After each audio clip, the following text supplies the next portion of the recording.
Magandang araw po sa inyong lahat, mga kababayan.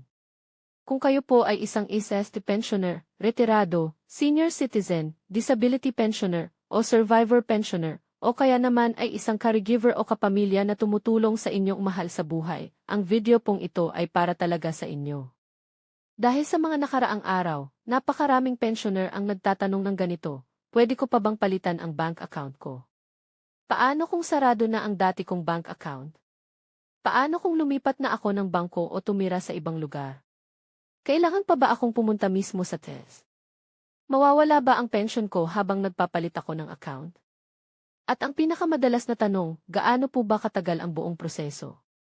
Kung ilan man sa mga tanong na ito ang lumalabas din sa inyong isipan, huwag po kayong mag-alala dahil isa-isa nating linawin ang lahat ng ito ngayon. Ngunit bago po natin ituloy, isang mahalagang paalala. Marami pong kumakalat na mali at peking impormasyon sa Facebook at sa iba't ibang website. Maraming post na parang totoo, pero ang totoo, nakakapagdulot lang ng takot at kalituhan sa ating mga pensioner. Kaya po, mahal kong manonood, panoorin ninyo ito hanggang sa dulo, upang hindi kayo maloko at hindi kayo mabahala ng walang dahilan. Simulan po natin sa pangunahing katanungan. Pwede po bang palitan ang bank account na ginagamit para sa inyong pension? Ang tapat na sagot po, maaaring pwede, depende sa inyong sitwasyon at sa kasalukuyang mga patakaran ng Hindi po ito basta-basta na parang bumibili lang tayo sa tindahan. May tamang proseso at may mga rekisitong dapat sundin. At mahalaga pong maintindihan natin na ang bawat kaso ay magkakaiba. Ang naging proseso ng kapitbahay ninyo ay maaaring hindi eksaktong pareho ng magiging proseso ninyo. Kaya nga po, ang panuntunang dapat nating tandaan ay ito, laging sundin ang opisyal na proseso ng at huwag basta maniwala sa sabi-sabi. Isa pa pong bagay na gusto kong maging malinaw sa inyo mula sa simula. Hindi po natin masasabing otomatiko o siguradong maaprubahan ang bawat kahilingan, at hindi rin po natin masasabi ang eksaktong bilang ng araw kung kailan matatapos ang proseso.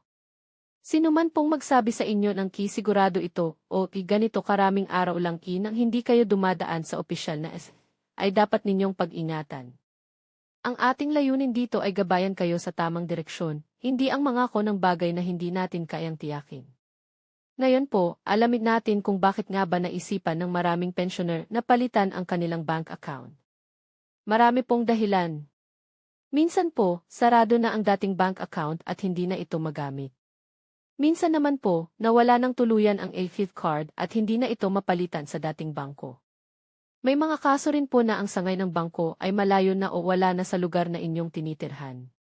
Mayroon ding mga pensioner na lumipat ng ibang lungsod o probinsya, kaya mas praktikal para sa kanila ang bangkong mas malapit. Minsan din po, ito ay dahil sa problema sa dating account, o dahil sa mga alalahanin tungkol sa seguridad, o simpleng personal na kaginhawahan lamang.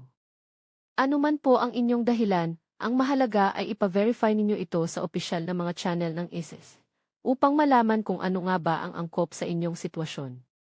Ngayon po, pag-usapan natin sa simpleng paraan kung ano ang karaniwang mga hakbang. Una po, tiyakin ninyo kung talagang kinakailangan ba ninyong palitan ang bank account o may ibang solusyon pa pala.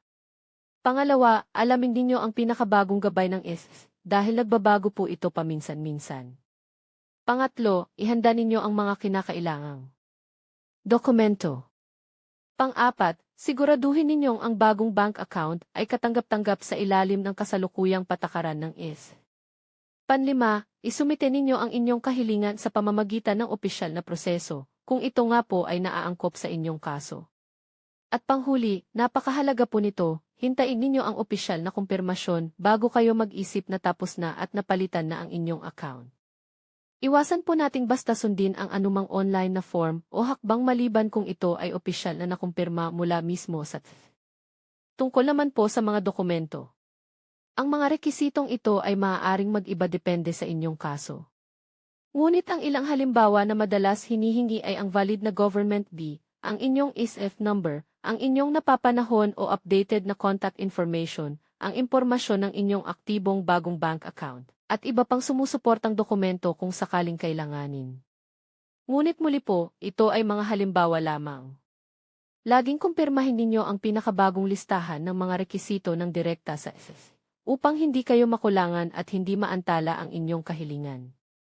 May isa pong napakahalagang paalala na gusto kong bigyang diin. Huwag na huwag ninyong isasara ang inyong kasalukuyang pension bank account hanggat wala pa kayong natatanggap na opisyal na kumpirmasyon na matagumpay nang nairehistro ang inyong bagong account. Bakit po napakahalaga nito? Dahil kung isasara ninyo agad ang lumang account, bago pa makumpleto ang paglipat, maaaring wala nang mapuntahan ang inyong pension. Maaaring maantala ito at hindi natin gustong mangyari iyon, lalo na kung ang pension ay siyang pangunahing pinagkukunan ninyo ng panggastos. Kaya po, itanim natin ito sa ating isipan, huwag munang isara ang luma hanggat hindi pa sigurado ang bago. Naunawaan din po natin na maaaring maabutan ng panahon ang pagpapalit ng account. May ilang dahilan po kung bakit. Mayroong proseso ng pag-verify, may pagsusuri ng mga dokumento, may validation mula sa bangko, at may pag-update ng sistema. Minsan din po, naaantala ito dahil sa kulang na rekisito, o dahil sa mga pista opisyal, katapusan ng linggo, o kaya naman ay dahil sa system maintenance. Ngunit tandaan po ninyo, ang pagkaantala ay hindi otomatikong nangangahulugan na tinanggihan na ang inyong kahilingan. Minsan po, kailangan lang natin ng kaunting pasensya habang pinoproseso ang lahat. Ngayon po, banggitin naman natin ang mga karaniwang pagkakamali na dapat iwasan. Isa na po dito ang pagsasara ng lumang account ng masyadong maaga. Iwasan din po ang pagsusumite ng kulang na impormasyon at ang paggamit ng bank account na hindi na aktibo. Iwasan ninyong magbigay ng maling detalye ng account dahil isang maling numero lamang ay maaari nang magdulot ng malaking problema. Huwag ding baliwalain ang mga opisyal na tagubilin. At higit sa lahat po, huwag maniwala sa mga peking tutorial sa Facebook. Huwag magbayad ng fixer, at huwag magtiwala sa mga hindi opisyal na ahente na nangangako ng mabilis na serbisyo. Ang mga ito po ay madalas na simula ng panluloko. At dahil dito, pumasok po tayo sa napakahalagang bahagi, ang pag-iwas sa mga scammer. Mag-ingat po kayo sa mga peking Facebook page, sa mga peking registration website, at sa mga taong nangangakong mabilis ang approval. Mag-ingat din po sa mga humihingi ng processing fee, o mas malala, sa mga humihingi ng inyong password, o bank login. Tandaan po ninyo ng husto ito. Ang mga tunay na kinatawan ng SEC ay hindi humihingi ng inyong confidential na impormasyon sa pamamagitan ng mga hindi opisyal na channel. Kung may humihingi ng inyong ODE, iyon po ay tiyak na manloloko. Huwag na huwag ninyong ibibigay. Sa aming mga minamahal na senior citizen, kung hindi po kayo pamilyar sa mga online na serbisyo, wala pong masama na humingi ng tulong sa mapagkakatiwalaang kapamilya. Mas mabuti pa pong may kasama kayong tinitiwalaan kaysa magtiwala kayo sa estranghero. Huwag na huwag ninyong hahayaang ang hindi kilalang tao ang mag-asikaso ng inyong pensyon, at huwag na huwag ninyong ibabahagi ang inyong confidential na impormasyon sa sinumang hindi ninyo kakilala. Bago po tayo magpatuloy, may nais lang po akong itanong sa inyo. Nakapagpalit na po ba kayo ng bank account para sa inyong pension? Madali po ba ang naging proseso o nahirapan po kayo? At mayroon po ba kayong nais itanong tungkol dito? Ikinagagalak po naming basahin ang inyong mga karanasan sa comment section dahil ang inyong kwento ay maaaring makatulong din sa kapwa ninyo pensioner. Ngunit isang mahalagang paalala, huwag po ninyong ipopost ang inyong personal na impormasyon gaya ng number, Excel number, bank account number, o kumpletong tirahan. Panatilihin nating ligtas ang ating sarili kahit sa online. Alam po nating napakahalaga ng buwanang pensyon para sa maraming senior citizen. Ito po ang ginagamit sa gamot, sa pagkain, sa pambayad ng bills, sa renta, at sa iba pang pang-araw-araw na pangangailangan. Para sa maraming pamilya, ito ang buhay na nakasalalay sa katapusan ng buwan. Kaya po napakahalagang maging maingat sa anumang pagbabago na may kinalaman sa inyong pensyon. Hindi po ito dapat minamadali. Mas mabuti nang dumaan sa tamang proseso kaysa magmadali at mapasama. Kaya po, bilang buod, tandaan natin ang mga ito. Maaaring pwedeng palitan ang bank account, ngunit dapat sundin ang opisyal na proseso ng Laging i-verify ang pinakabagong mga rekisito. Ihanda ang kumpletong dokumento.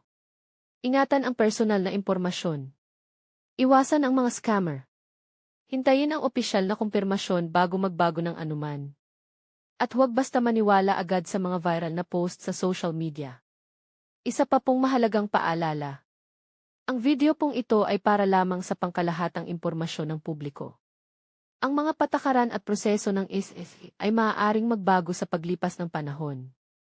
Para sa inyong personal na kaso, laging mag-verify ng direkta sa opisyal na website ng SSE, sa inyong SEC account, sa SEC hotline, o sa pinakamalapit na sanggay ng SSE. Sila po ang may pinakawastong sagot para sa inyong sariling sitwasyon. Maraming salamat po sa panonood. Sana po ay nakatulong ang video na ito upang mas malinaw ninyong maintindihan kung paano maaaring magpalit ng bank account para sa inyong pension. Kung gusto ninyo ng mas marami pang updates tungkol sa SSE, pension release, pension increase, pension booster, senior citizen benefits, government assistance, at iba pang mahalagang balita sa Pilipinas, siguraduhin mag-subscribe sa channel na ito at i-on ang notification bell para hindi kayo mahuli sa aming mga susunod na updates. Maraming salamat po, ingat po kayo palagi at magkita-kita tayo sa susunod na video.